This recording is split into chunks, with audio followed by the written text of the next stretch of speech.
Alright, welcome back. So, in this video, we're going to talk about how I would set up my team. So, I'm working with the blue team here, and my formation is the 4-3-3 formation.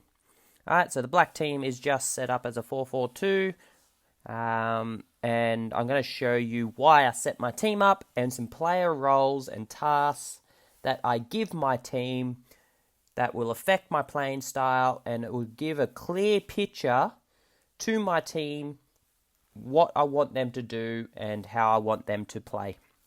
Alright, so starting off with, I've got my goalkeeper. Alright, so my goalkeeper I want as a sweeping keeper. Alright, so what that means is I want them to come out a bit further than in their box. So I want them to come out on the edge of their box when the opposition have the ball.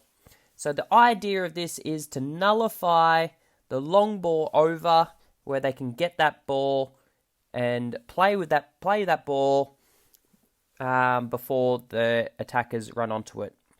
Now the advantage of this is obviously if that ball does come over, all our back line is facing back to our own goal, whereas my keeper can come out, sweep in behind these regions here, centrally, right, and clear the danger, or control the ball and get that ball back going in possession.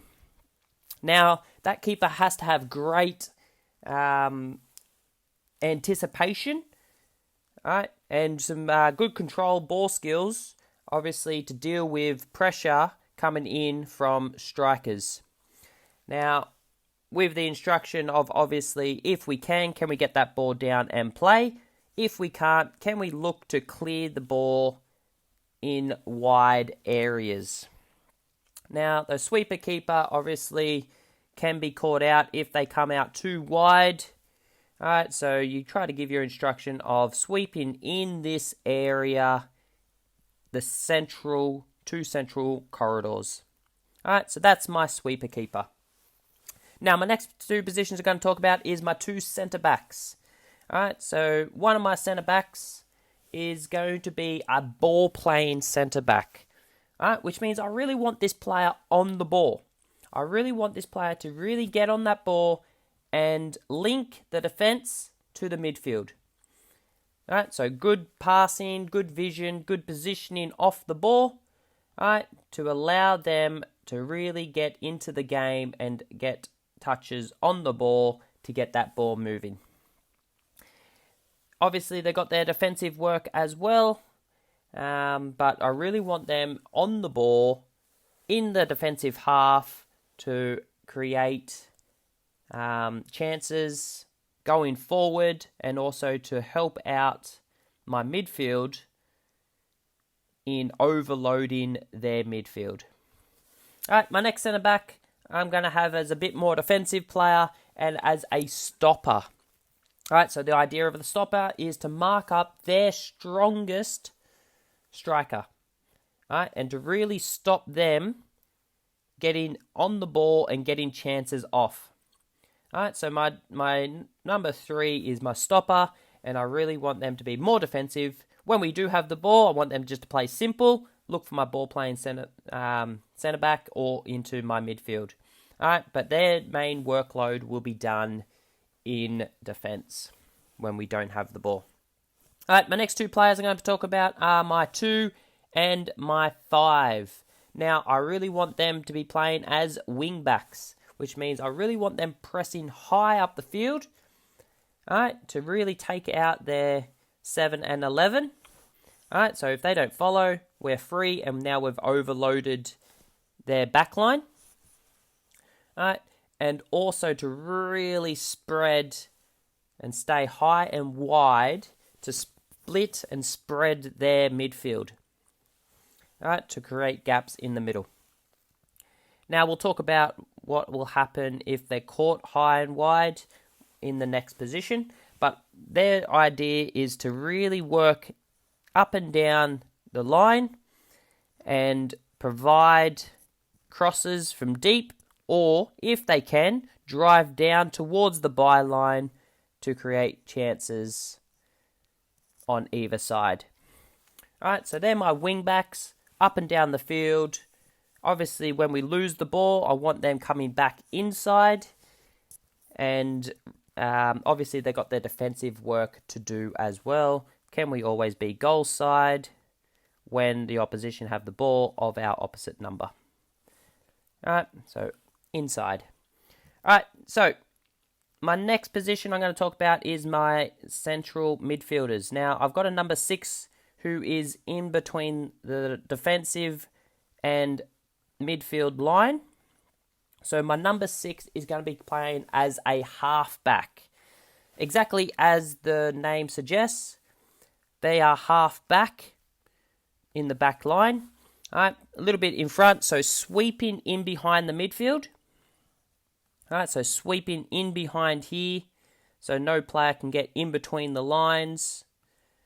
All right, in between the midfield and the defensive lines, but also to provide cover if our wide players get caught on possession and they counter-attack, they slide back into the back line and provide cover to delay as long as possible to allow this player to get back and allow this player to get back. Now, depends on where the counter-attack comes from.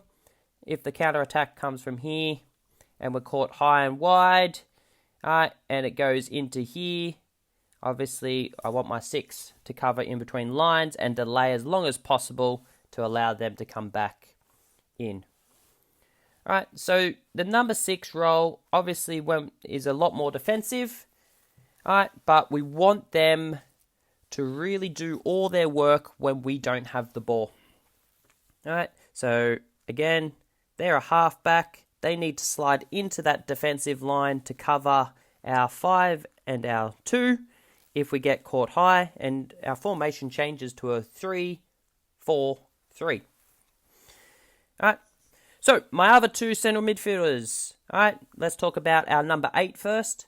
Alright, my number 8 I'll really want as a box-to-box midfielder, which means they got defensive work to get back, but they also can go forward and get chances in and around the box. Alright, so a workhorse in the midfield, box-to-box midfielder.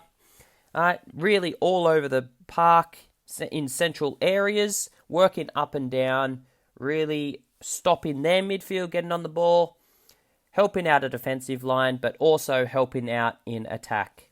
Alright, so a real workhorse in that central midfield.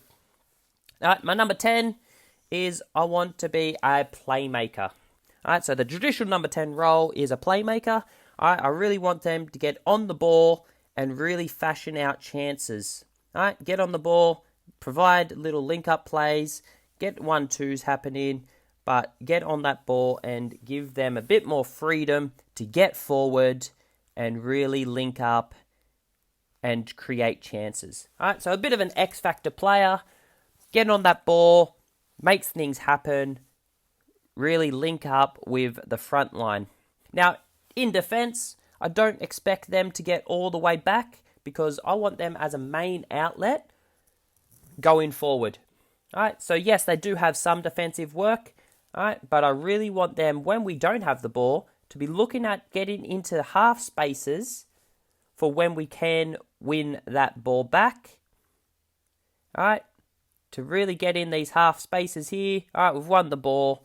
Can we then play into our number 10 to get out and really hurt them?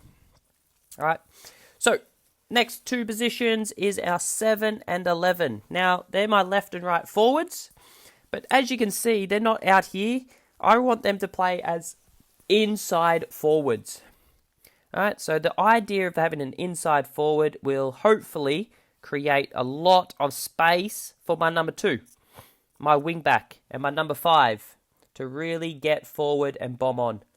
Alright, if the ball's over there, alright, I want them to really provide a bit of a link-up play, alright, and really then get central to attack the box.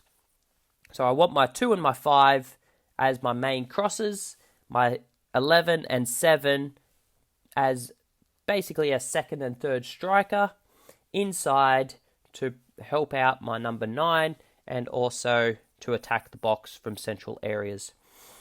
So obviously we can start wide if the ball is on this side of the field. All right, but the idea is if they get the ball, I want them to start attacking central areas to allow my 2 and 5 to overload wide areas. And then if they slide across, all right, I want my number 7 as a second striker to really help out my number 9 and link up with them. All right, this will provide a bit of confusion as to which player picks up who.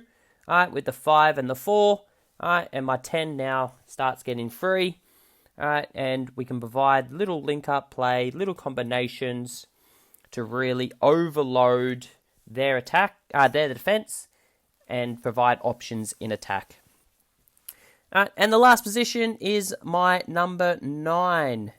Now, my number 9 is a false 9.